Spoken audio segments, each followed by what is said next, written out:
मसीह के साथ एक होना सीरियल, जबकि किताब है सच्चाई और हकीकत सिलसिला अव्वल।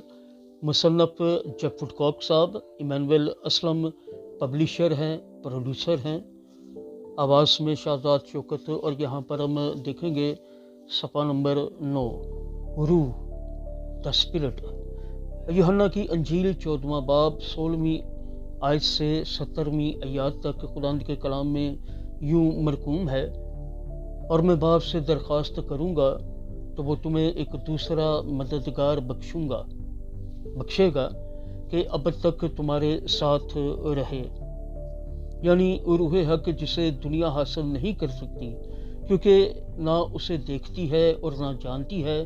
तुम उसे जानते हो क्योंकि वो तुम्हारे साथ रहता है और तुम्हारे अंदर होगा। कुरान के पाक कलाम के पढ़े सुन जाने पर उसकी बरकत नाज़िल हो सके, आमीन। यूहन्ना ही की अंजील से अगला हवाला है 16वां बाब 13वीं आयत में यूं मरकूम है, लेकिन जब वो यानी रूह हक आएगा तो तुमको तमाम सच्चाई की राह दिखाएगा, इसलिए कि वो अपनी तरफ से ना कहेगा, लेकिन जो कुछ सुनेगा वही कहेगा और तुम्हें आइंदा की खबरें देगा। खुदावंद के पाक कलाम के पढ़े सुन जाने पर उसकी बरकत नाज़िल हो, खुदावंद का शुक्र हो। पहला यूहन्ना है 5 बाब है और 6ठी आयत है।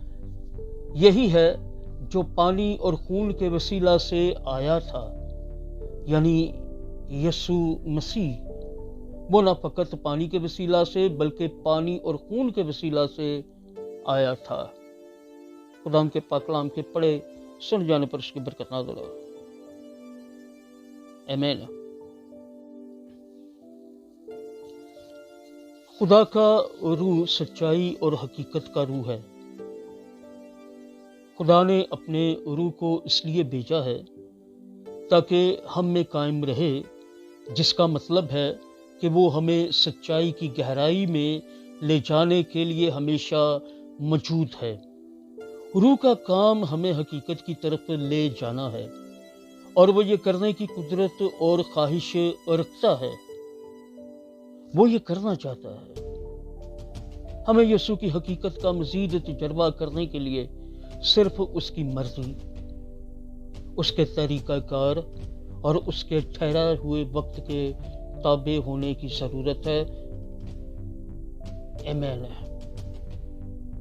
मसीह के साथ एक होना सीरियल है, सिलसिला अव्वल है सच्चाई और हकीकत। किताब का नाम जेफ वुडकॉक साहब मुसन्नफ़ हैं और पब्लिशर हैं, प्रोड्यूसर हैं इमानुएल असलम साहब।